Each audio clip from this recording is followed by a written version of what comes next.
Yeah, I'll react to that, sure.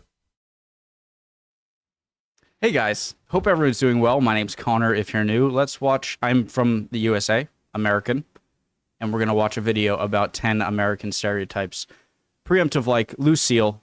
I've seen one of her videos. It was very good. It was about French stereotypes that time. So let's learn. It's always nice to hear different perspectives from other countries about your own country. So let's go.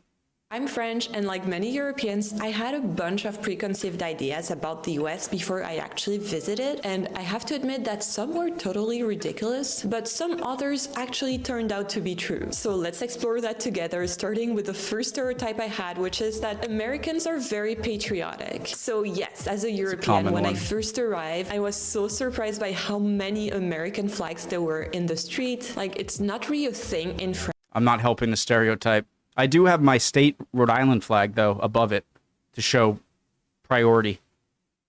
So, sorry, all right, I'm pausing too much already. Flags that were in the street, like, it's not really a thing in France. Like, people don't fly French flags in their front lawn. It's seen as being a bit weird. But on my side, as someone who loves cultures, I'm really into it. You know, I really like the 4th of July decor, especially in the suburbs of Chicago, where my boyfriend is from. It is so cool and really gets me in a patriotic mood, even though I'm not from the US. But it's not only that. Like, people really take the national anthem very seriously, like standing up at sports events. And Bobby told me that growing up, he had to say the Pledge of Allegiance every single day at school. So true.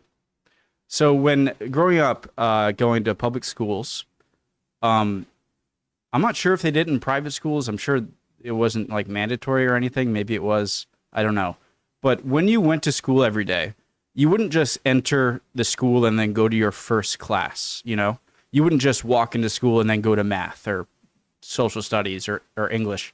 You would go to your what was called your homeroom, which was usually it was with people within your grade, and it was by alphabetically. So I was paired with like the last names of M, N, and L. McJibbin isn't my last name; it's close though.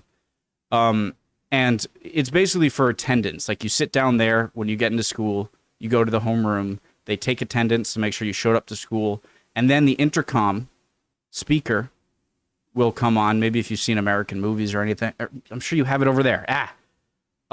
They would say, all right, stand for the Pledge of Allegiance. And looking back on it, it does seem a little cultish or like North Korean-esque. Every day, I pledge allegiance to the flag of the United States of America and to the republic for which it stands, one nation, under God, indivisible, with liberty and justice for all. The more I look back on it, the more that kind of freaks me out. So yeah, definitely true. And that was every day for the entirety of your school until college. So it definitely feels overall like a more patriotic experience than what I've lived personally. But I just want to say that it's also very polarized. Like, Americans themselves have very strong opinions about their country, and I've met a lot of people who are very apologetic for being American, and this is maybe linked to the other stereotypes we're going to talk about in a bit. But I feel it's such a shame that these people feel the need to do that, because I feel the US is a really great place to be from. And, you know, obviously, like in every country, there are good things and bad things, but in my personal opinion, and I've lived and worked in the US, I've been to 15 states, but I've also lived in 8 different countries, I can say that the US is a really great place to be from. But I've only been to a few more states than she has. And she's been to like, what, 6, lived in 6 other countries, probably been to a lot more. I think I've only been to like 17, 18 states.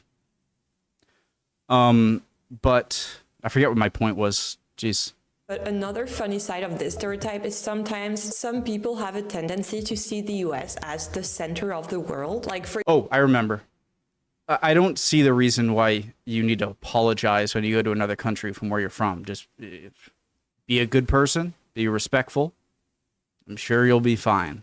And a little tiny bit of me almost would be kind of insulted, as if like you're assuming I know so much about your country that I'm going to be like, oh, don't worry about it. Maybe I'm going a bit too far there, though. For example, And some people have a tendency to see the US as the center of the world. Like, for example, thinking you can pay in dollars in Paris. And obviously do not do that. If someone accepts your dollars in Paris, they don't have good intentions and you're probably being overcharged. And in general, you should always read up about a country before visiting. Things are going to be very different from where you're from. And obviously not everyone is like that. If you're on this channel, you're probably really interested in culture. It's great if someone has like the drive to go visit another country, but if you think that the currency in your country is going to be accepted elsewhere, I think that's just kind of dumb. Am I going too far there? And you're trying your best to adapt, as I can see with all the really cool comments you're leaving on my videos. But this leads me to my second stereotype, which is Americans are supposedly bad at geography. This is a classic one. By now, we've all seen these YouTube videos of people asking Americans to name a country, any country, just name a country. And obviously these videos play into the stereotypes. They're also cherry-picked. And I'm sure that if you shoved a camera on my face and yelled at me, I will forget all the countries. But since it's a light video and it's about my personal opinion on these stereotypes, I have to tell you about something weird that keeps happening to me in the US. Okay, I appreciate that she's saying a little precursors of, they're cherry picking, which of course they are, and you're being asked out of nowhere. Even I've seen the videos. Even then, it's still really embarrassing. Some Americans, I don't care if it's cherry picked, okay? Some Americans were asked to point to the USA and they got it wrong. I'm sorry. I can't think of an excuse to make that okay.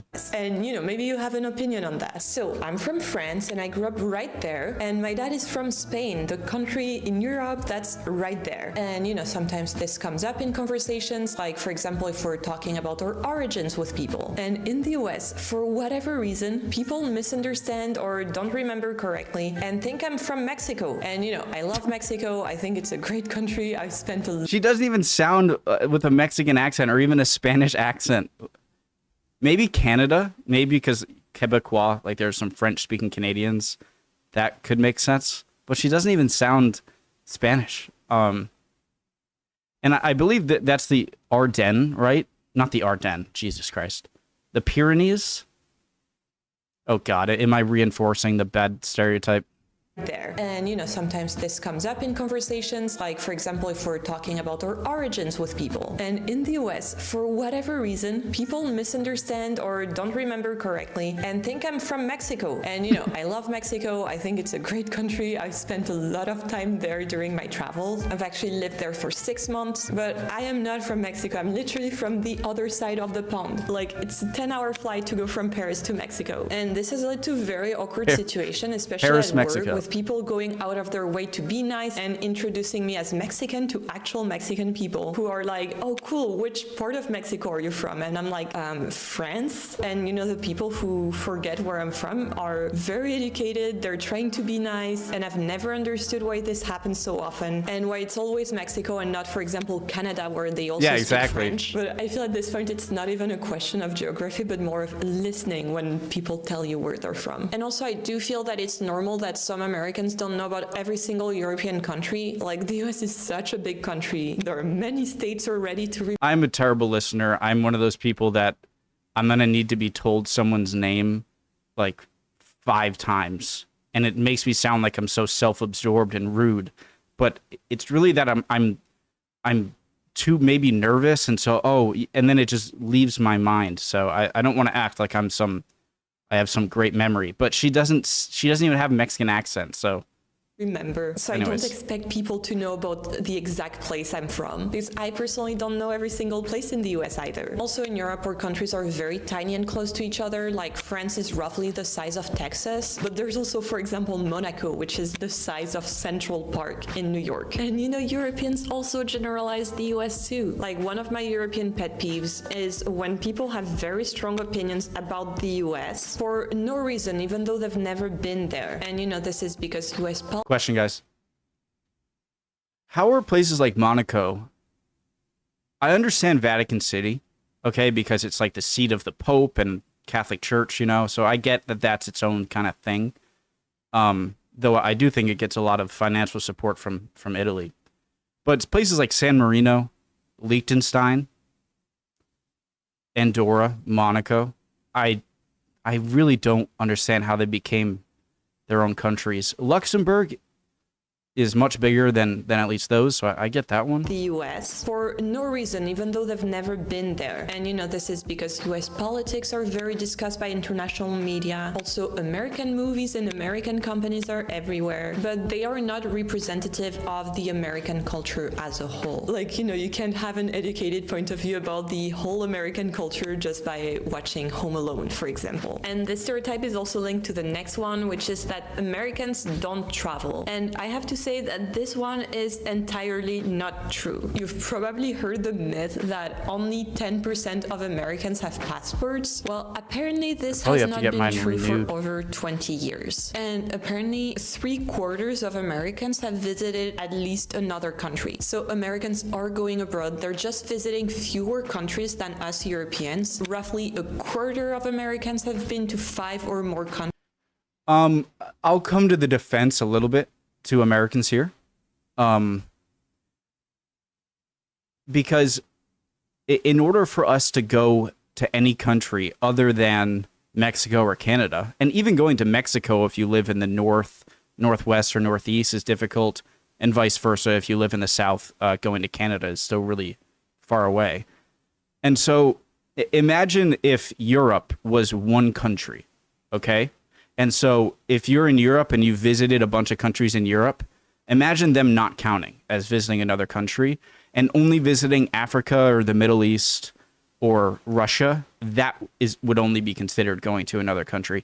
So I'll give, I'll back up my fellow Americans there a little bit. I'm not saying that the stereotype is going to be completely wrong, but it takes, if you're going to travel to more than 2 other countries, it's going to take a lot more traveling. So I'll say that. Countries. Feel free to France, disagree. that number is 54%, and in smaller European countries like the Netherlands, it's 83%. And that fully makes sense because there's 2 factors at play in international travel, which are basically how much money you have, because flights and hotels are expensive, but also how close you are to another country. Like if we take the example of the Netherlands, you could technically bike to Belgium. It's super close. Also in the US, flights tend to be pretty expensive because you're pretty far away from other countries. Like your only neighbors are Canada and Mexico. And the US is so massive that a lot of people prefer to travel domestically. Like there's already so much to do in the US. Like the nature is very diverse, there's a lot of really cool regional cultures, and also things are very, very far away from each other. Like for example, Barcelona in Spain is a very common weekend trip from where I grew up in France. It's roughly a 4-hour drive. In New York City, where I used to live, the same amount of driving only got me to Italy. Yeah, 4 hours over here is not a lot. There's the saying that, I think it was saying that like British people, you could say Europeans, think that 100 miles is a long way, and Americans think 100 years is a long time. And I think that encapsulates the difference a good amount.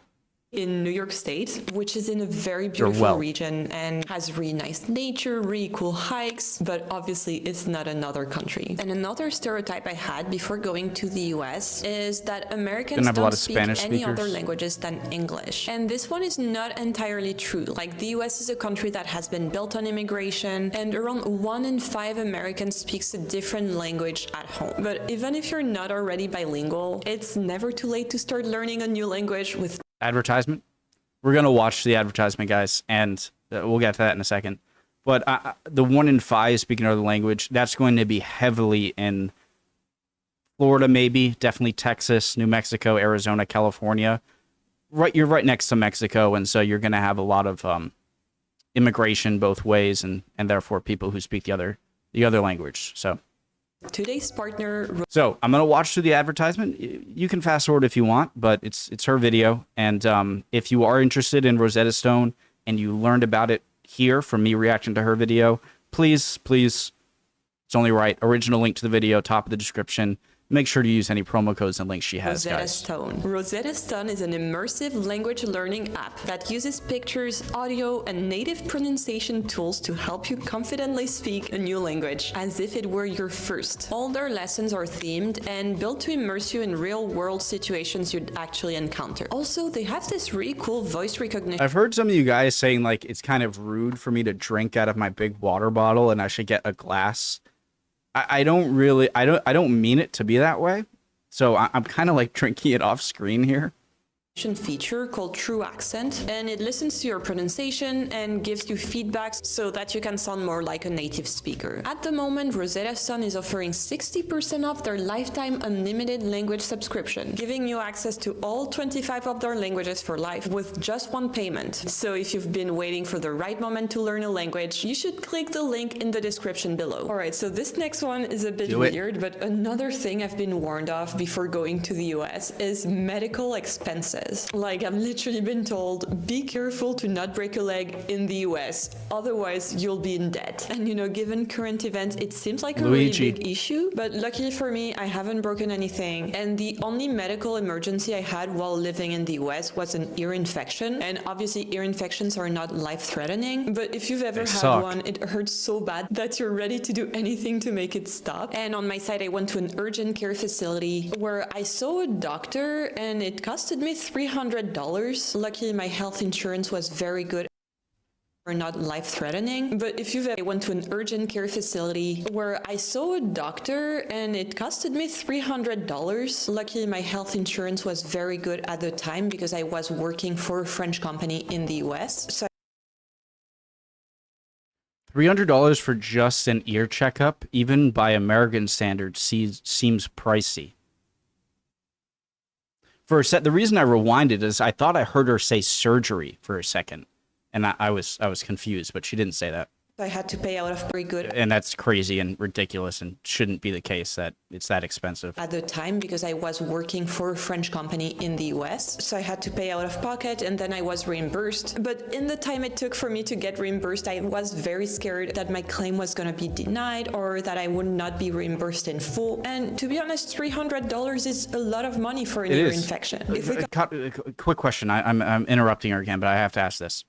Does anyone know if you work for an international country in a country, if you work for an international company in a country where that company is not from, does that affect your healthcare costs, or is your healthcare still dependent on where you're living and working for that country?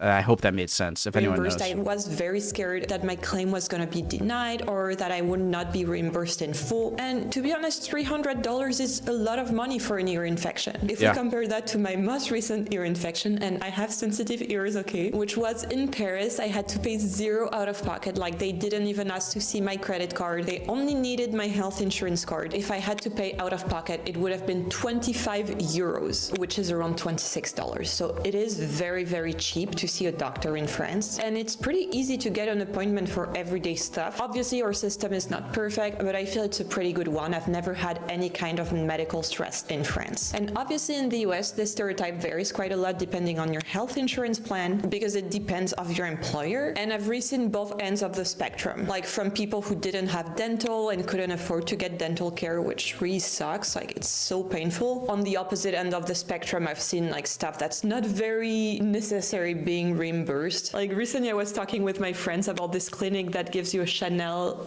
goodie bag after you give birth. So yeah, not very necessary. I'd rather not pay $300. $300 is crazy. Okay, I'm not saying that an ambulance costing $800 is reasonable, but part of me can rationalize in the bad system why that's the case. I mean, you're taking away one. I'm not justifying this. Please, no. You're taking away one of a limited amount of ambulances. You are, that's probably at least 3 people that you're having to come with you. Obviously, the driver, and then maybe one nurse, and then one kind of more experienced guy. And so maybe you're taking 3 people. And so $800, that's a lot, and that's ridiculous for someone being afraid for their life to call an ambulance. But an ear infection checkup, that's one guy. He's probably going to take a look at your ear, ask you a few questions. You're going to the place, and then he might prescribe you like some eardrops or something. And that's $300 is crazy even by my kind of, when I think about an American healthcare standard, that's a lot. But yeah, overall, I feel very grateful that I've always been super healthy. My family and all my loved ones have been very healthy. So I haven't tested extensively any medical system. And if you have and you want to share your experience, feel free to leave me a comment. Another thing, I don't have an experience. I've never been. My dad did once have to. That was a scary moment. Had about maybe 10, 15 years ago. Had to take an ambulance, but I've never been hospitalized. I've never had to take the ambulance, thankfully. Knock on wood. I believe about the US is that people sue each other for no reason. All right, I know this one is a bit of a weird one, but from a European perspective, it seems like the US is like the Wild West of lawsuits. Like just driving on the highway, you see a bunch of like personal injury lawyers. You have to sign release forms all the time, and you hear about those crazy viral lawsuits. And here I have a big thing to say about this. Talking about what happened to this poor old lady that had to be hospitalized for 8 days after spilling McDonald's coffee on her lap. Like, I've seen the picture, and what happened to this lady was really horrible. She had 3rd-degree burns, and she decided to sue McDonald's to pay for her medical bills. I have heard about this, and she was apparently, I think I saw it in like a Papa Meat video. She was apparently put the cup of hot coffee in between her legs so that she could take off the lid and put cream and sugar or something in it, and then it spilt, which I don't know how I feel about this one, because that's just what she was asking for. The title of the New York Times documentary, A Watch About It, sums it best. Burned by hot coffee, then by the media. Like she... Guys, here's a big thing I want to say about this kind of suing culture, you know? I think it's not necessarily about suing that I want to talk about, but about what it says about the general atmosphere in America as opposed to a lot of other countries, especially in Europe and around the world, is I feel like there are some sort of social norms and rules that other countries follow where it's just not okay to do something in some circumstances. And America, like you said, the Wild Wild West, which is a good thing.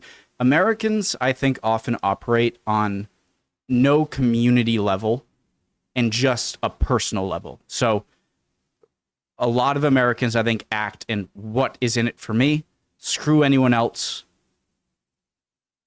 And I think that is a greater American problem and not just a suing problem. I think suing is a product of that. It's like there isn't any sort of giant American community where we have to, where we often think about, you know, yeah, I could sue, yeah, I could do this or that, but is that really what's fair and what I want to do? I feel like Americans often just it's me, and regardless, okay? So it was painted by the news as just a dumb lawsuit that was fully useless. ABC News even called it the poster child of excessive lawsuits. And from a European perspective, that's just what I heard. I actually didn't know what happened to this lady and obviously hadn't seen the pictures, which are awful. So I feel this stereotypes comes from extreme cases that were very publicized. And in reality, things are a bit more nuanced. Like, I feel suing for medical bills is totally understandable. And seriously, the very few people I know that have been involved in a lawsuit, it has been for a very good reason. So I don't think suing people qualifies as an American hobby. I don't know. No, I don't know. I've never sued anyone. I've never known of my parents suing anyone.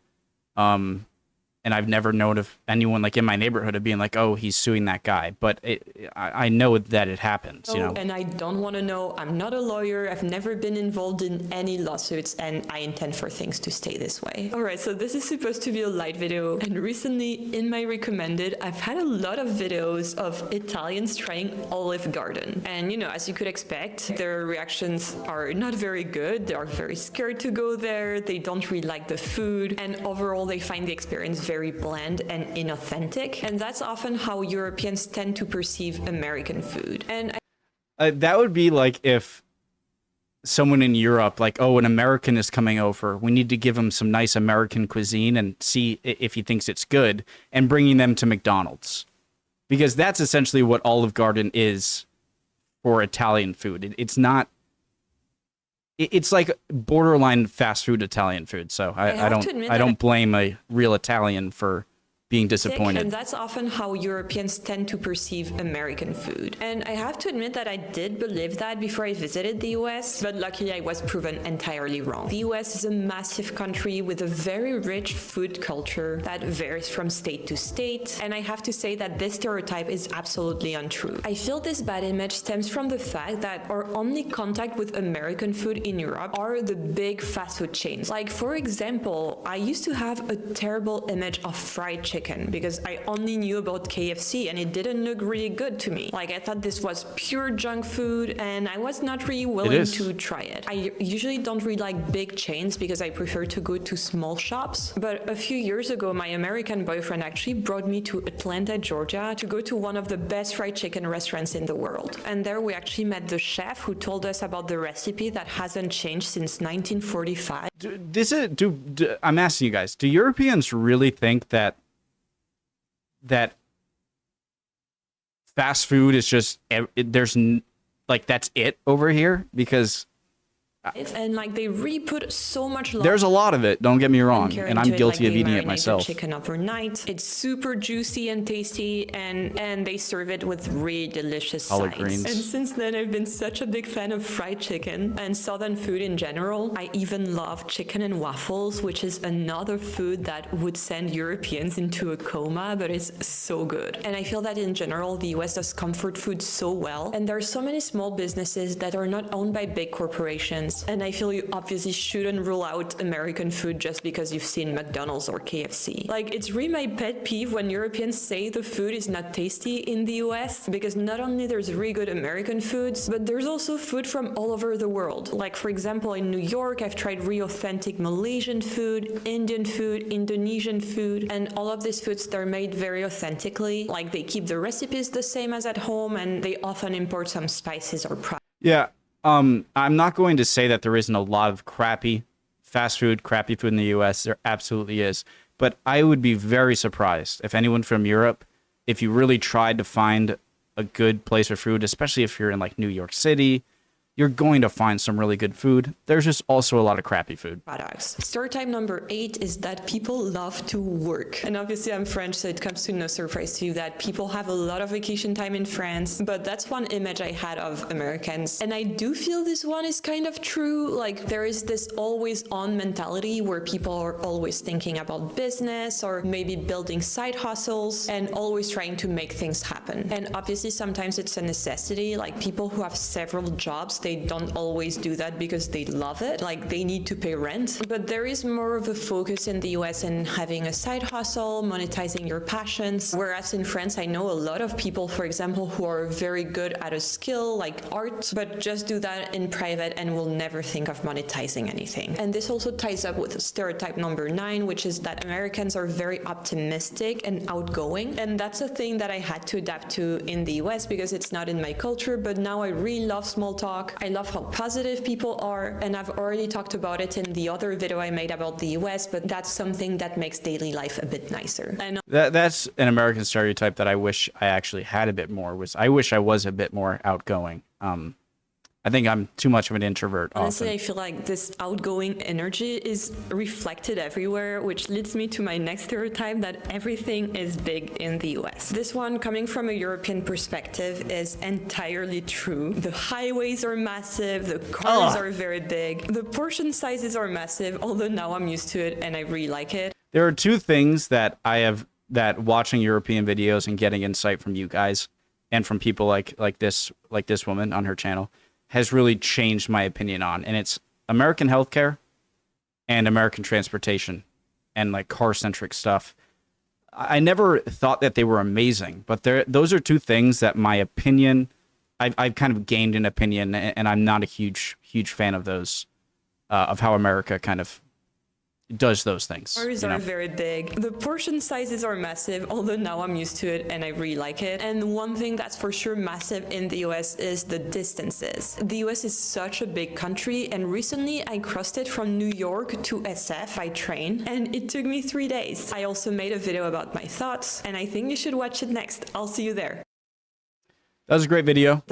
I talked a lot in the video, so I mean it's a 15-minute video, and I'm going on 30 minutes in the reaction here. So she clearly very well traveled, even by comparing me to her and how much we traveled in America. It's close. Okay, like I haven't been to California, and she's driven from New York to there. So she even has some experience that I don't have in my own country. Clearly, she's very qualified and seems like a very nice and thoughtful person, and I enjoyed that a lot. Love y'all. Hope you're all doing well. Would appreciate any comments down below. If you answer any of my questions, or if I said something you disagree with, call me out. Love that. You guys are awesome in the comments. And hopefully I'll see you guys next time. We'll keep on learning.